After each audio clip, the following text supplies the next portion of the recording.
Hai, saya Caca. Sesi ini adalah tentang dasar-dasar penggunaan teks atau yang dikenal dengan istilah type di Photoshop. Berikut adalah hal-hal yang saya bahas di sesi ini. Di deskripsi ada timestamp untuk masuk ke bagian tertentu dengan cepat. Mari kita mulai. Di Photoshop, teks atau type adalah objek vektor. Untuk membuat teks, tool yang digunakan adalah type tool. Type tool ini ada 4 ya, dan bisa dibagi jadi 2 kategori, yaitu dilihat dari output atau hasilnya, dan dari orientasinya. Dilihat dari outputnya ada 2 jenis type tool. Yang pertama adalah yang outputnya sebuah layer teks atau type layer. Jadi dengan tool yang aktif, kita klik di canvas dan mengetikkan sesuatu, terciptalah sebuah layer teks. Yang kedua adalah yang outputnya seleksi aktif. Jadi begitu kita klik di canvas, tampilannya berubah jadi merah seperti ini. Ini istilahnya Ruby Leaf Overlay. Ini menandakan kita lagi ada di dalam yang namanya Quick Mask Mode. Nah begitu selesai mengetikkan sesuatu, nggak tercipta layer type tapi muncul marching ends atau si semut gerak-gerak ini, menandakan ini adalah seleksi aktif. Kalau dilihat dari orientasinya, ada 2 jenis type tool, yaitu yang horizontal dan vertikal. Horizontal ya berarti menyamping seperti ini ya, kanan kiri atau kiri kanan. Dan kalau vertikal jadinya bergerak atas bawah atau sebaliknya. Ada 3 jenis teks atau type yang bisa kita buat menggunakan type tool. Saya akan menunjukkan ketiga jenis tersebut sekalian cara membuatnya. Jenis pertama adalah point type. Untuk membuatnya dengan type tool yang aktif cukup klik aja di canvas.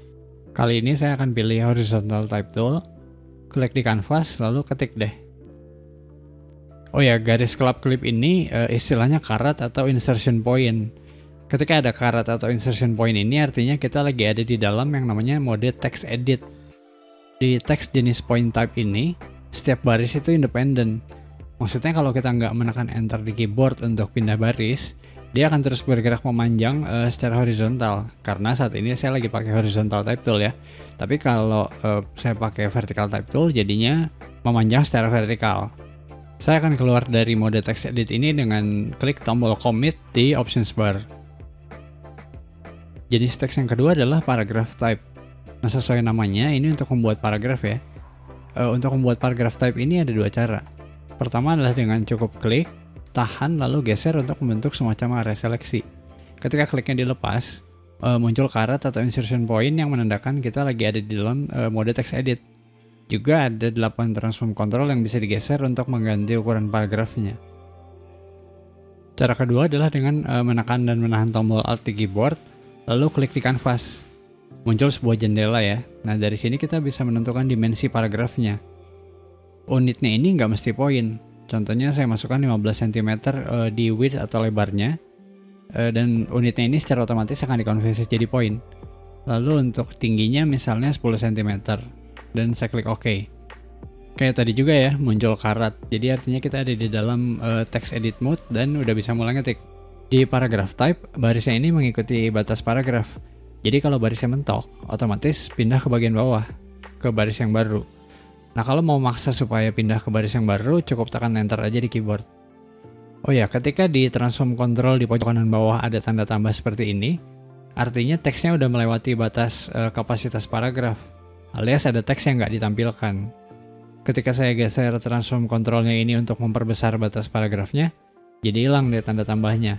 Dan sekarang semua teks udah ditampilkan.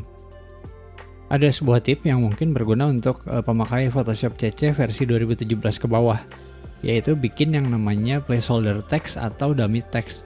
Caranya gini, ketika lagi di dalam mode text edit, klik di menu bar type, lalu pilih paste lorem ipsum.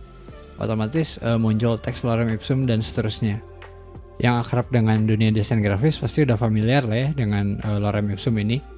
Dummy text atau placeholder text ini biasanya dipakai untuk demonstrasi teks secara sementara. Tapi kalau untuk Photoshop yang versi lebih baru, dummy text ini udah muncul secara default ya ketika kita klik di canvas menggunakan type tool. Kali ini saya akan keluar dari mode text edit dengan menekan tombol Ctrl dan Enter di keyboard. Jenis teks yang ketiga adalah path type, yaitu teks yang nempel ke vector path. Sebagaimana kita tahu, ada 2 jenis vector path kan ya, yaitu open path dan closed path. Maka dari itu kita juga punya 2 pilihan bentuk teks. Saya akan mencontohkan dulu cara membuat path type di open path. Saat ini udah ada sebuah open path yang simpel seperti ini ya. Lalu ketika saya gerakan kursor ke atas vector path, kursornya berubah jadi I-beam dengan garis lengkung. Nah, ketika saya klik, muncul karet seperti biasa, lalu di bawahnya karet ini ada tanda silang. Ini menandakan bagian awal teks. Lalu di ujung sebelah sini ada lingkaran. Ini tentu menandakan bagian akhir teks. Kekurangannya path type di open path kayak gini adalah yang ditampilkan itu cuma bisa satu baris. Jadi kalau saya tekan enter dan ngetik lagi, baris keduanya nggak kelihatan. Saya akan keluar dari mode text edit dengan menekan tombol enter di numpad keyboard. Sekarang kalau teksnya nempel ke closed path. Contohnya closed path berbentuk rounded rectangle seperti ini. Ketika saya gerakan kursor ke bagian luar path, kursornya berubah jadi kayak tadi ya di open path. I-beam dengan garis lengkung. Dan kalau sekarang saya klik, perilakunya sama kayak tadi di open path. Cuma bedanya di sini adalah bagian awal dan akhir teksnya itu jadi satu, ya karena ini adalah sebuah closed path. Nah, sekarang kalau kursor saya gerakan ke bagian dalam closed path, jadi I-beam dengan lingkaran di sekitarnya. Dan ketika saya klik, muncul bounding box seperti kalau kita lagi bikin paragraph type. Karena ya sebetulnya memang begitu. Ini adalah paragraph type yang batasnya ditentukan oleh bentuk vector path. Dan karena itu juga lah kita bisa memodifikasi bentuk vector path-nya supaya bentuknya nggak cuma kotak kayak di paragraph type. Kali ini saya akan keluar dari mode text edit dengan klik di move tool di tool panel. Sekarang saya akan menjelaskan cara-cara untuk mengedit teks. Nah, saya akan mulai dengan menjelaskan dulu yang namanya mode text edit. Kita perlu masuk ke mode text edit ini utamanya kalau mau mengubah konten atau isi sebuah layer type. Seperti contohnya nambah atau menghapus teks. Tapi nggak semua perubahan layer type itu mesti dilakukan dari dalam mode text edit ya. Nanti kita akan langsung lihat contohnya. Untuk masuk ke mode text edit itu bisa dilakukan dengan dua cara. Pertama adalah dengan menggunakan type tool.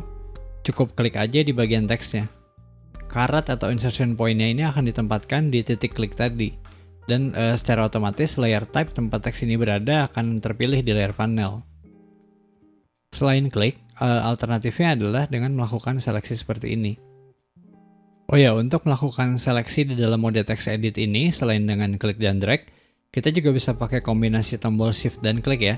Contohnya saya klik di sini untuk menempatkan karet, tekan dan tahan tombol shift di keyboard, lalu klik di sini. Hasilnya teks antara klik yang pertama dengan yang kedua ini jadi terseleksi. Cara kedua untuk masuk ke mode text edit adalah dengan cukup double klik thumbnail layer type-nya di layer panel. Selain masuk ke mode text edit, seluruh teks di dalam layer type-nya juga jadi terseleksi. Untuk keluar dari mode text edit ini ada 3 cara. Cara pertama adalah dengan klik icon commit atau cancel di options bar. Cara kedua adalah dengan menekan tombol escape di keyboard. Hasilnya sama seperti cancel alias membatalkan perubahan. Kalau ada perubahan tapi ya. Sebaliknya, kalau untuk menerapkan perubahan, tekan kombinasi tombol Ctrl dan Enter.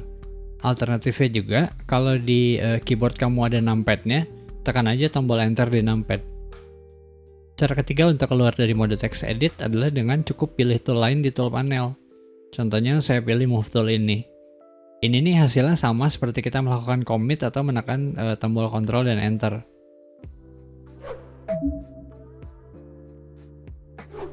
Untuk mengganti orientasi sebuah teks, pastikan layarnya terpilih dulu di layar panel. Lalu aktifkan type tool.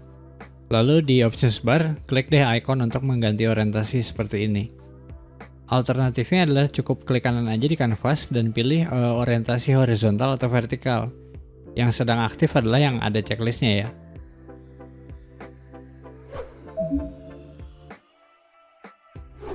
Selanjutnya adalah untuk mengganti font, warna, dan ukuran sebuah layer teks.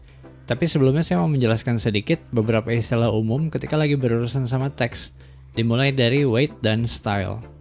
Yang dimaksud dengan weight adalah ketebalan garis luar atau outline-nya berbanding sama tinggi atau height-nya. Contohnya adalah light, bold, extra bold, dan black. Sementara kalau style adalah gaya tertentu, contohnya compressed, condensed, atau italic atau oblique.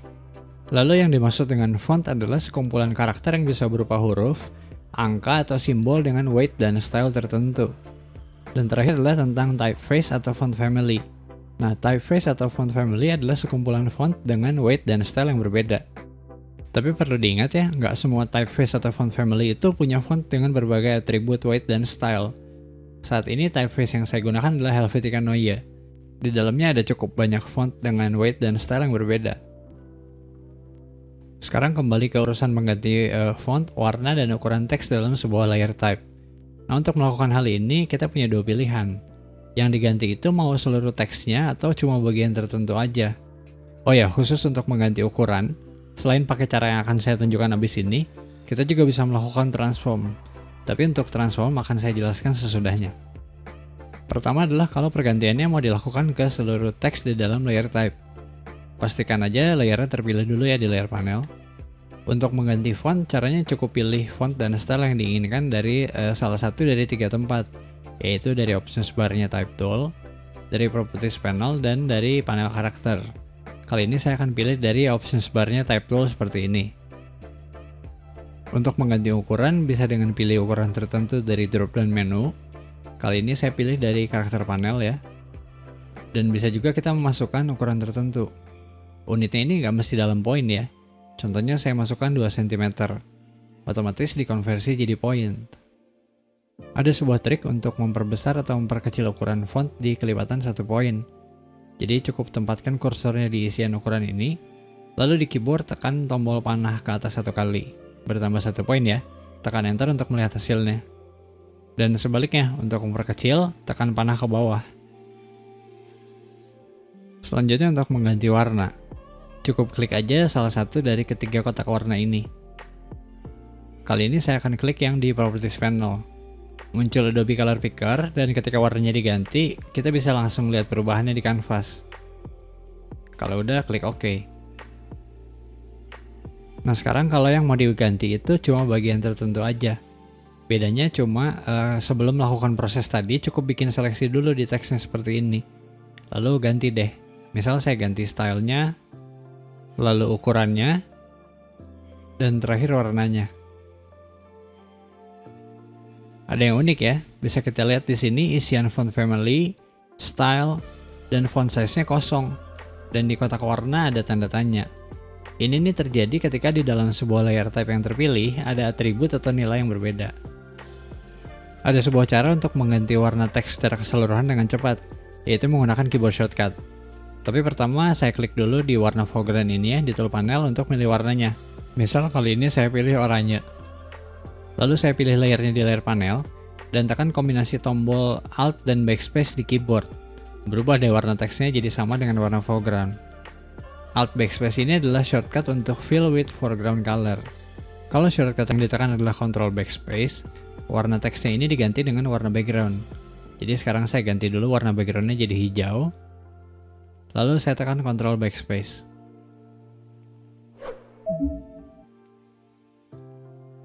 Seperti yang saya singgung sebelumnya, untuk mengganti ukuran teks ini kita juga bisa melakukan transform. Nah, transform yang dimaksud tentu adalah yang jenisnya scale ya. Nah, di pemakaian sehari-hari saya hampir selalu menggunakan cara ini. Karena biasanya nggak perlu unit yang spesifik. Beda sama desainer grafis, apalagi desainer UI atau UX, yang biasanya perlu unit yang jelas. Untuk melakukan transform di layer teks ini, cukup pilih layernya, lalu tekan kombinasi tombol Ctrl dan T di keyboard untuk masuk ke mode free transform. Otomatis muncul 8 transform control seperti ini ya. Ketika kita lakukan klik kanan di mode ini, kelihatan ada 4 pilihan transform yang bisa diterapkan, yaitu Scale, Rotate, Skew, dan Warp. Nah, kita tuh bisa melakukan transform untuk 3 mode transform, yaitu Scale, Rotate, dan Skew tanpa mesti pilih dulu dari submenu ini. Untuk Scale, cukup tarik aja salah satu dari 4 transform control di pojok. Dan untuk menjaga proporsi, cukup tekan dan tahan tombol Shift ketika lagi narik transform controlnya. Untuk melakukan rotate atau memutar, arahkan kursor ke bagian luar transform control seperti ini. Ketika kursor udah berubah, klik dan geser deh. Nah, untuk menjaga rotasinya ada di kelipatan 15 derajat, tekan dan tahan tombol Shift di keyboard ketika lagi melakukan drag. Untuk transformasi yang jenisnya skew, tekan dan tahan tombol Ctrl dan Shift di keyboard, lalu klik dan drag salah satu dari 8 transform controlnya seperti ini. Jenis transformasi yang keempat adalah warp. Nah, transformasi jenis warp di sebuah teks ini unik karena dua hal. Pertama, dia bisa diakses tanpa harus masuk dulu ke mode transform. Kedua, kalaupun harus diakses dari mode transform, dia punya tampilan sendiri, yaitu mode warp. Tapi saya akan tunjukkan dulu yang dari mode transform. Nah, untuk masuk ke mode warp dari mode transform ini ada dua cara, yaitu dengan klik kanan dan pilih warp, atau bisa juga dengan klik icon switch to warp mode di options bar. Nah, nggak seperti di objek lain, di mode warpnya layer text ini nggak langsung muncul transform control. Jadi pertama kita harus milih dulu jenis warpnya dari options bar. Kali ini saya akan pilih arc. Baru muncul deh garis-garis ini di teksnya. Istilahnya warp grid. Bisa dilihat untuk warp yang jenisnya arc ini ada satu transform control di warp gridnya. Ketika ini digeser, yang berubah adalah bend atau kelengkungannya. Kita bisa lihat ya di options bar perubahannya. Atau ya berarti bisa ubah langsung aja dari options bar. Misal dengan cara scrubbing seperti ini, yaitu klik dan geser di tulisan bend. Geser ke kiri untuk memperkecil nilai, geser ke kanan untuk memperbesar. Dari options bar kita juga bisa mengubah distorsi horizontal dan vertikalnya seperti ini. Nah, dari sini untuk kembali ke mode transform cukup klik icon switch-nya lagi. Atau bisa juga keluar langsung dari mode ini dengan pilih cancel atau commit. Seperti yang saya bilang tadi, kita juga bisa masuk ke mode warp ini tanpa harus masuk dulu ke mode transform, yaitu dengan menekan tombol create warp text di options barnya type tool, yaitu yang ini ya. Muncullah sebuah jendela warp text. Nah, yang beda dari pengaturan di mode warp tadi adalah di sini ada pilihan warpnya itu mau secara horizontal atau vertikal. Tapi selebihnya sih sama aja dengan yang tadi. Ada sebuah trik untuk melakukan jenis transform yang nggak bisa dipilih dari transform text kayak tadi. Contohnya kalau mau melakukan distort. Caranya itu cukup ubah dulu layer teksnya jadi smart object.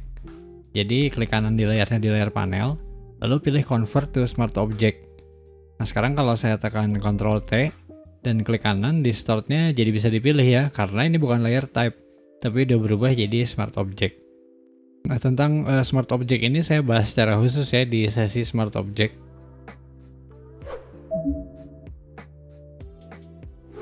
Selanjutnya adalah untuk mengganti alignment.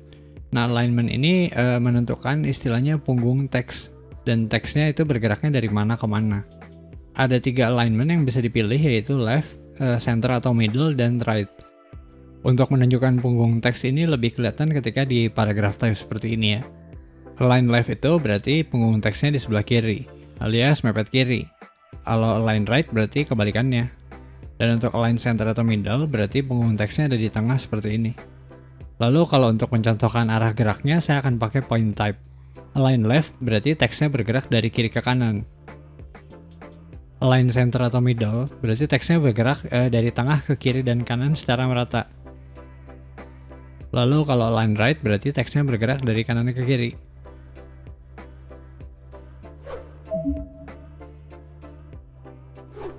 Nah, karena teks di Photoshop itu adalah objek vektor, kita punya opsi untuk mengaktifkan fitur anti-alias. Sederhananya, anti-aliasing ini untuk memperhalus bagian objek vektor yang miring atau lengkung.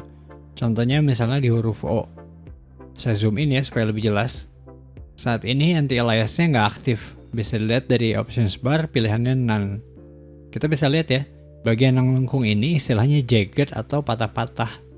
Sekarang kalau saya ganti anti-aliasnya misalnya jadi smooth, langsung kelihatan ya bedanya. Photoshop semacam bikin gradasi di pinggiran teks ini. Dan kalau saya zoom out, bagian yang lengkung ini jadi lebih halus. Nah, saya pribadi hampir nggak pernah ganti-ganti jenis anti-alias kalau udah pilih satu. Yang penting sih nggak none aja. Jadi saran saya sih mending coba-coba dulu, lalu bandingin deh mana yang menurut kamu paling cocok.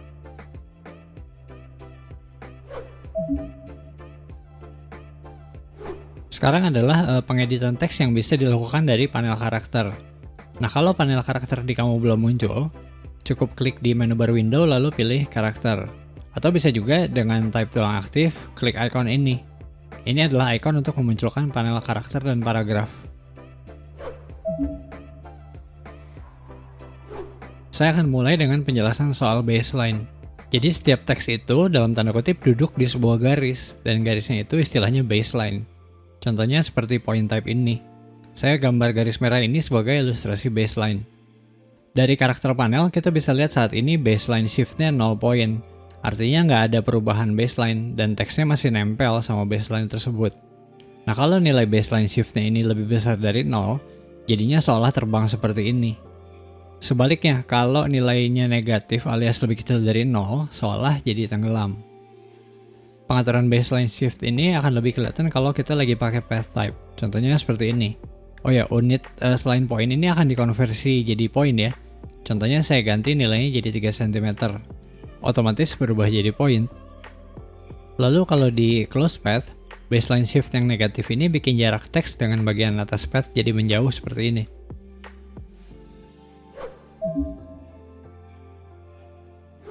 Berikutnya adalah pengaturan leading, yaitu bagian yang ini.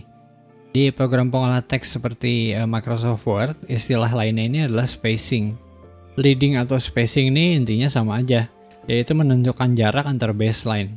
Secara default nilainya adalah auto, yaitu menyesuaikan dengan ukuran font. Sebagai contoh, di sini saya akan pakai point type yang punya 2 baris seperti ini. Saat ini ukuran fontnya adalah 100 poin ya. Lalu leadingnya saya ganti jadi 200 poin alias 2 kali ukuran font. Sekarang bisa dilihat jaraknya jadi sejauh ini ya. Nah, setting seperti ini nih dikenal juga dengan istilah spasinya 2 kali. Kalau mau spasinya 1,5, berarti untuk ukuran font yang 100, leadingnya adalah 150. Contohnya seperti ini. Jadi mirip sama auto yang sebelumnya ya. Dan setelah saya iseng hitung, ternyata nilai auto ini adalah 1,2 kali ukuran font. Nilai leading ini bisa diganti juga dengan cara scrubbing, yaitu dengan klik dan drag di icon atau tulisan atributnya seperti ini.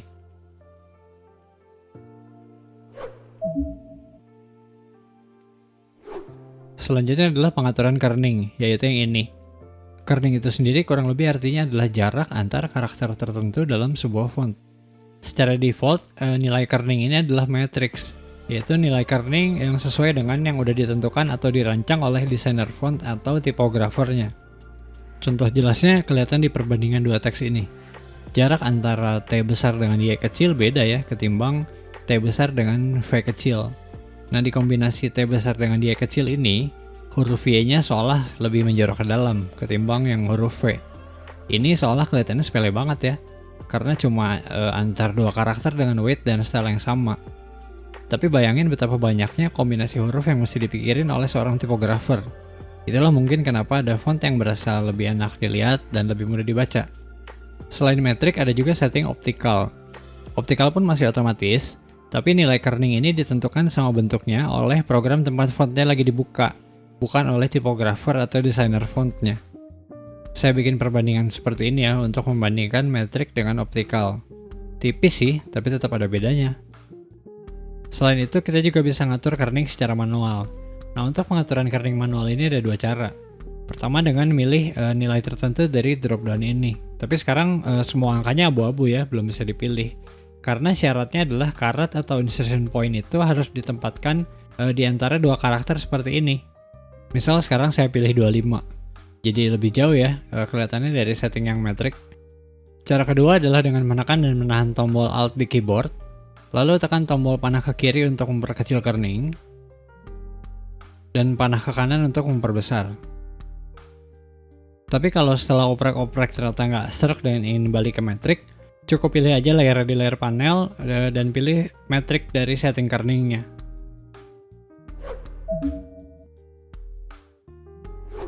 Selanjutnya adalah tentang tracking.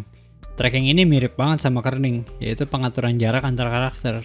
Nah, bedanya dengan kerning adalah tracking ini memperlakukan semua karakter sama rata. Jadi kasarnya tracking ini adalah kerning yang bersifat global. Tracking ini bisa diterapkan ke seluruh teks dalam layer type, bisa juga ke bagian tertentu yang diseleksi dulu. Dan kita bisa menggunakan tracking barengan dengan kerning juga ya. Saya contohin dulu yang pengaturan tracking ke seluruh teks dalam layer type. Saat ini layer yang terpilih nilai trackingnya adalah 0 ya. Lalu saya ganti jadi minus 50. Kelihatan ya, jadi lebih mepet gitu jarak antar karakternya. Artinya kalau nilainya jadi 50 ya kebalikannya, jaraknya jadi lebih jauh. Kalau bikin seleksi dulu jadinya seperti ini. Contohnya tulisan original ini saya seleksi dulu, lalu saya input nilai trackingnya misal jadi negatif 57. Bisa dilihat juga sekarang isian tracking ketika layarnya terpilih di layar panel jadi nggak ada nilainya. Menandakan di dalam layar ini ada lebih dari satu nilai tracking. Dua bagian ini adalah untuk memperbesar atau memperkecil ukuran masing-masing karakter secara vertikal dan horizontal. Secara default nilainya normal, yaitu 100%. Sekarang saya perkecil nilai vertical scale, semua karakternya jadi lebih pendek ya. Dan tentu sebaliknya kalau diperbesar, jadi terkesan lebih tinggi seperti ini. Untuk yang horizontal, ketika diperkecil seperti ini, dan ketika diperbesar jadi seperti ini.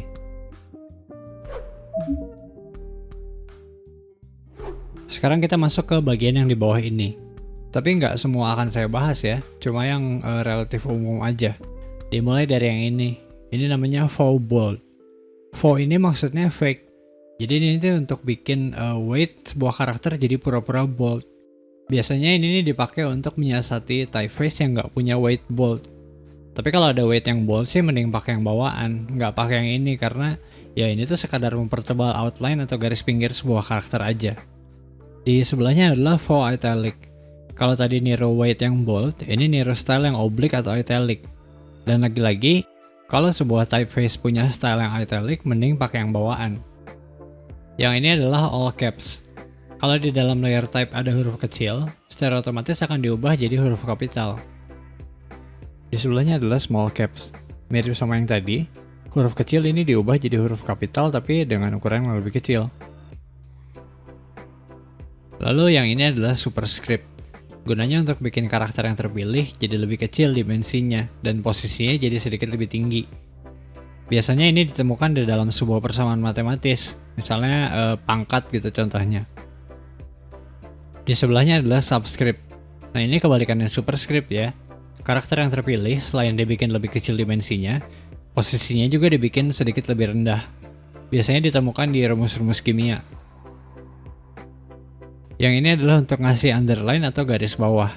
Nah kalau nggak ada karakter yang terseleksi, diberlakukannya ke semua karakter dalam layer type. Lalu di sebelahnya adalah strike through, yaitu untuk ngasih garis melintang di teks yang orientasinya horizontal. Selanjutnya adalah yang ini namanya ordinals. Tapi nggak semua typeface punya pengaturan ini ya. Ordinal ini nih biasanya ditemukan di dalam bahasa Inggris ketika lagi nunjukin urutan. Contohnya first, second, dan seterusnya.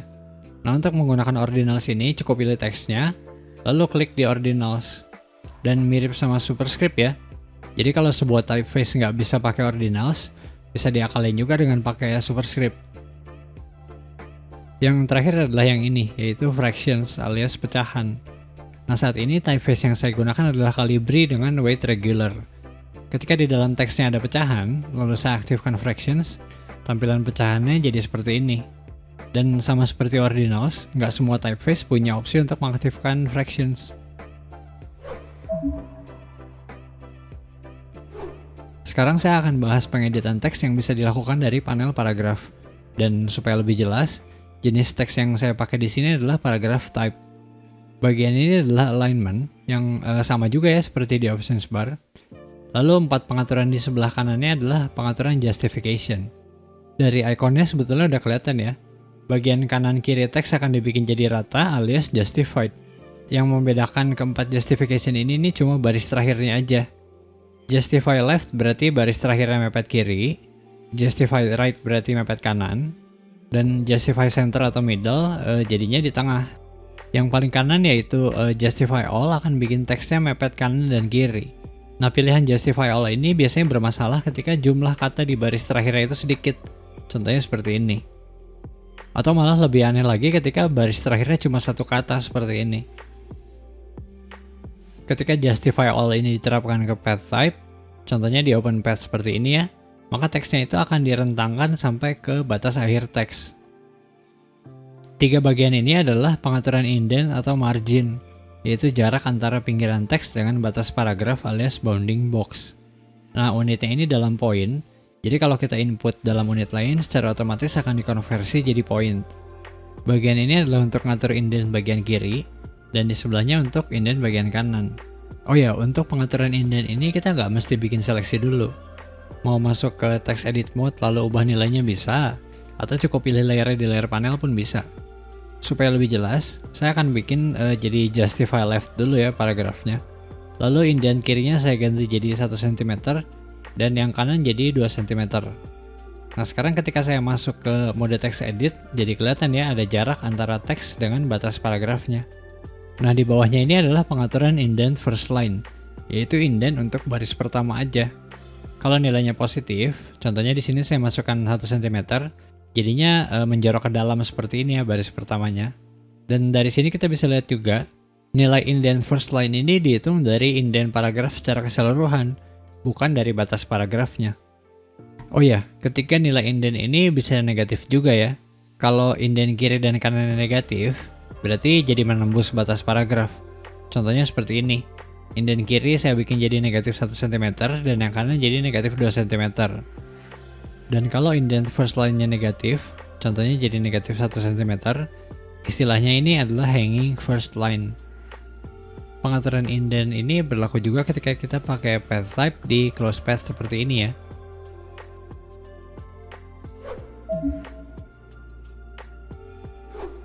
Bagian ini adalah untuk pengaturan space atau jarak sebelum paragraf, dan yang ini sesudah paragraf. Dan sama seperti indent, unitnya nggak mesti poin. Tapi sejauh ini saya belum nemu bedanya sih antara keduanya. Supaya lebih jelas, saya bikin teks ini jadi punya 3 paragraf, lalu saya duplikat. Yang sebelah kiri adalah kalau space sebelum paragrafnya 30 poin, dan yang sebelah kanan adalah kalau space sesudah paragrafnya 30 poin juga. Secara tampilan jadinya sama persis ya.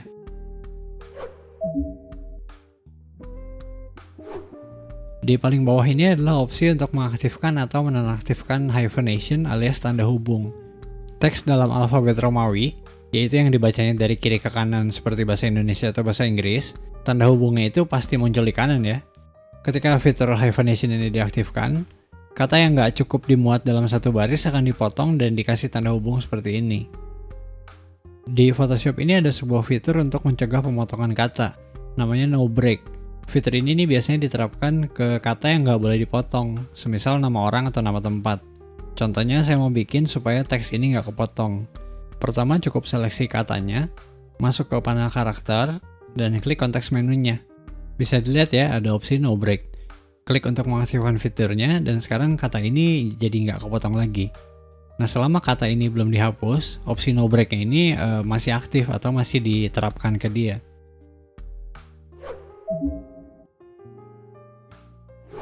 Sekarang adalah tentang pengeditan path type. Untuk mengganti bentuk path type, berarti kita harus melakukan pengeditan vector path. Tool yang fungsinya spesifik untuk itu adalah tentu Direct Selection Tool. Jadi cukup geser aja segmen atau anchor point di dalam vector path-nya, dan bentuk teksnya secara otomatis menyesuaikan. Nah kalau di Close Path, selain dengan Direct Selection Tool, bentuk path-nya juga bisa dimodifikasi dengan menggerakkan Transform Control. Caranya cukup masuk dulu ke mode text edit, lalu geser-geser deh transform controlnya.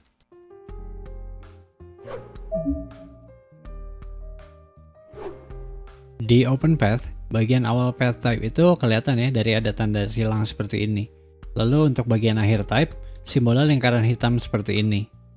Sementara untuk teks yang nempel di Close Path, ketika pertama bikin itu bagian awal dan akhir teksnya jadi satu seperti ini. Nah untuk menggeser bagian awal dan akhir teks ini paling gampang pakai Path atau Direct Selection Tool. Hasilnya sama aja. Tapi untuk mencontohkan kali ini saya akan pakai Path Selection Tool. Pertama kalau di Open Path dulu. Cukup arahkan kursornya ke bagian awal teks, dan kelihatan ya kursornya berubah jadi I-beam dengan panah ke kanan. Klik dan geser ketika kursornya udah berubah seperti ini. Dan bergeser juga deh bagian awal teksnya. Untuk menggeser bagian akhir teks pun caranya sama. Arahkan kursor ke bagian akhir teks, sampai kursornya berubah jadi I-beam dengan panah ke kiri, lalu klik dan geser. Oh ya, ketika lagi menggeser ini, kursornya jangan sampai melompati vector path ya. Karena kalau melompati, jadinya posisi duduk teksnya itu pindah ke sisi vector path yang sebaliknya. Contohnya seperti ini. Ketika posisinya dibalik, kelihatan juga ya bagian awal dan akhir teks jadi bertukar. Untuk path type yang nempel ke bagian luar close path seperti ini, ketika baru pertama bikin, bagian awal dan akhir teksnya jadi satu seperti di titik ini. Ketika kursornya saya gerakan ke sisi kanan titiknya, jadi I-beam dengan panah ke kanan. Dan seperti di contoh sebelumnya, I-beam dengan panah ke kanan ini menandakan bagian awal teks. Jadi kalau saya klik dan geser, kelihatan muncul tanda silang. Sekarang bagian awal dan akhir teks sudah terpisah. Dan sama juga seperti di OpenPath, hati-hati ya pas geser jangan sampai melompati vector path, supaya posisi duduknya teks nggak jadi pindah seperti ini. Tapi kalau nggak sengaja, cukup klik dan geser melompati vector path aja untuk balikin lagi ke sisi sebaliknya.